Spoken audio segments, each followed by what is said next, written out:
Why do some people achieve immense power and influence, while others who work just as hard are consistently overlooked? It is the great, frustrating mystery of human ambition. A riddle that, left unsolved, leads to a life of quiet resentment. The answer is not luck. It is not talent alone. The comfortable advice they give you, work smarter, be patient, is incomplete. It is a puzzle with the most important piece deliberately hidden. The real difference is knowledge. Not the knowledge you learn in a classroom, but a deeper, more primal understanding of the operating system of the human world. There are laws of power that are hidden from most people. Most people walk through life like guests in a house they do not own, feeling the architecture of power around them, but never seeing the blueprint. These are the unwritten rules of human nature, the silent mechanics of influence. This video is about revealing that blueprint. The goal is not to manipulate others. It is to understand the rules so you are no longer manipulated by them. It's about working smarter, using strategic leverage to achieve greater results. Once you understand how the world truly operates, you stop being a piece that is moved. You become the player. Part 1. The architecture of perception. How to build reality. The first set of laws is not about controlling people. It is about controlling their perception of reality itself. First, the law of the Gilded Cage. Control the options. The most dangerous prison is the one that lets you choose your own cell. The illusion of free will is the most powerful tool of control. When you give someone a choice, you make them feel powerful, even if every option leads to your own victory. Think of a manager, Sarah, who needs her team to adopt a new, difficult software system. She doesn't command them to use it. Instead, she presents two options in a meeting. We can either transition to the new system over the next 3 months, which will be a bit disruptive, or we can stick with the old system and accept that our department will likely face budget cuts next year due to inefficiency. The team, feeling they have made a choice, chooses the new system. They feel in control, but they never realized there was a third option, finding a better system altogether. Sarah controlled the options, so she controlled the outcome from the beginning. Second, the law of the noble lie. Play to people's fantasies. The truth is often bitter, complex, and requires accountability. A fantasy, however, is sweet, simple, and addictive.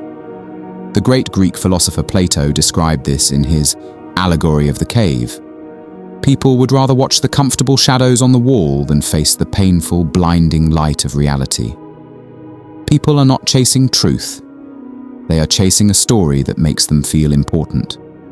If you can mirror that story back to them, you own their loyalty. A brilliant but struggling tech founder, David, isn't selling a new app. He's selling a fantasy. We are not just a company. We are a movement that will change the world. His investors and employees aren't just buying into a business model. They are buying into an identity. They are characters in a heroic story he has crafted.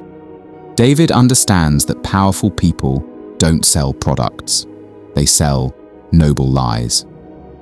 Third, the law of the unforgettable spectacle. Create moments of theatre.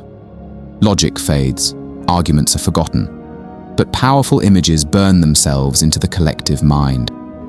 The Romans understood this with their bread and circuses. Control the people by controlling what they see. Power is often not about quiet competence. It is about performance. A celebrity launches a new makeup line. A week before the launch, she gets into a very public, dramatic feud with another celebrity. It dominates the news cycle. It's theatre. It's spectacle.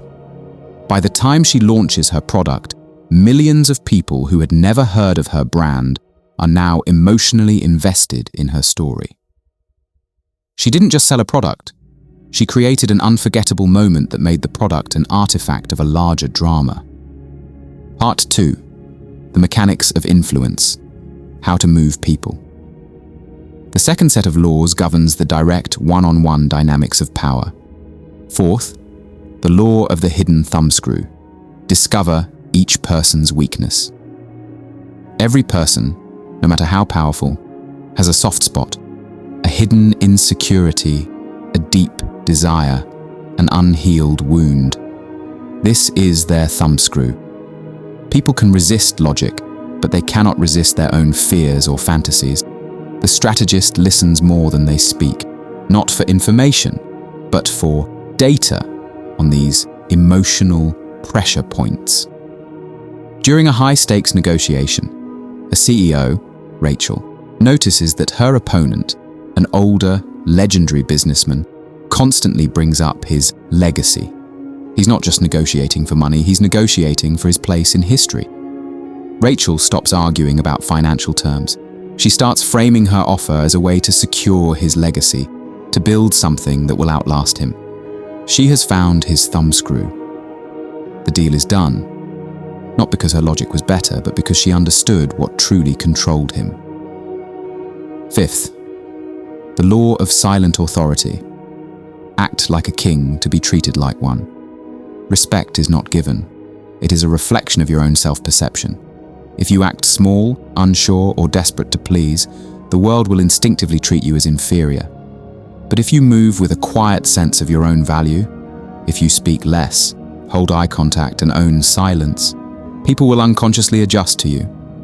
The Stoic emperor Marcus Aurelius possessed this. He ruled the most powerful empire on earth, yet his power came not from his crown, but from his unshakable internal composure. This is not arrogance, it is self-positioning. People treat you based on the value you broadcast. Act like a king, and the world will start looking for your throne. Sixth, the law of patient predation. Master the art of timing. Most people live in a state of impatient reaction. They speak too soon, they act too fast, they try to win before the game is set. But the true strategist is a patient predator. They watch. They wait. They let their opponents burn themselves out, reveal their weaknesses, and make mistakes. Sun Tzu, in The Art of War, taught that the supreme art of war is to subdue the enemy without fighting. This is often achieved through timing. In a corporate race for a promotion, two ambitious executives, Tom and Jerry, are constantly fighting, trying to one-up each other in every meeting. A third, quieter executive, Maria, does nothing. She just watches. She lets them exhaust their political capital and alienate their colleagues. Then, in the final month, when they are both seen as noisy and divisive, she presents a single, brilliant, unifying project. She strikes once, and the game is over. She understood that the right move at the wrong time is always the wrong move. Part 3. The Cloak of Power. The Art of Strategic Invisibility. The final set of laws is about defense, subtlety, and the highest form of power, formlessness. Seventh, the law of the grey man. Think as you like, but behave like others. The world punishes what it cannot understand or label. If your ideas are radical, do not advertise them. Hide them behind a mask of conformity. Blend in. Let them underestimate you. This is not cowardice, it is strategy. A young, radical environmentalist, Anna, gets a job at a massive, polluting corporation. Instead of protesting from the outside, she decides to play the long game. She becomes the perfect employee, agreeable, diligent, never controversial. She masters the corporate language. But she is quietly gathering data, understanding the company's weaknesses, and building alliances. Years later, using her deep knowledge, She architects a shareholder proposal for a massive shift to sustainable practices, using the company's own language of long-term risk management to make her case. She wins because they never saw her coming. Eighth, the law of the sovereign hand. Despise the free lunch. Nothing is ever truly free. Every gift is a leash. The moment you accept something for free, you become psychologically indebted and sacrifice a piece of your independence. The powerful pay their own way, not out of pride, but to remain untouchable. A freelance graphic designer, James, is starting out. A big client offers him free office space in their building in exchange for being their go-to designer, with implied expectations of cheap rates. It's tempting. But James understands this law. He politely declines and pays for a cheap co-working space. When the client later demands unreasonable, last-minute work, he has the power to charge his full rush fee because they own nothing of his. He paid full price for his freedom. Ninth, the law of formlessness. Assume no permanent shape. This is the final law. The moment you define yourself with a single identity or a single strategy, you give your enemies a target. A pattern can be predicted, and a prediction can be countered. The ultimate power is to remain fluid, adaptable, and unreadable. Think of a highly successful musician, Aura. Her first album is raw acoustic folk. The world labels her a folk singer. Her second album is aggressive, industrial electronic music. The critics are confused. Her third is complex jazz fusion. She never gives the same interview twice. She changes her look every year. By refusing to be defined, she cannot be trapped. She is not a folk singer. She is simply Aura. Her formlessness makes her immune to trends and criticism, because no one can predict her next move. These 9 laws are not a moral compass. They are simply a description of the machine. They are the physics of influence, operating around you at all times, whether you see them or not. This knowledge is a fire. It can be used to warm a home or to burn one down. The goal was never to teach you to be cruel. It was to teach you how not to be a victim of cruelty. It is to arm you with understanding, so you can navigate the world with clarity and strength. You can choose to remain ignorant of these laws and be crushed by their gears, or you can choose to understand them, to see the world not as a series of random events, but as a complex and beautiful system of psychological levers. You have been shown the blueprint to the house you've been living in. You now see its hidden architecture. The question is no longer, how do I survive in this house?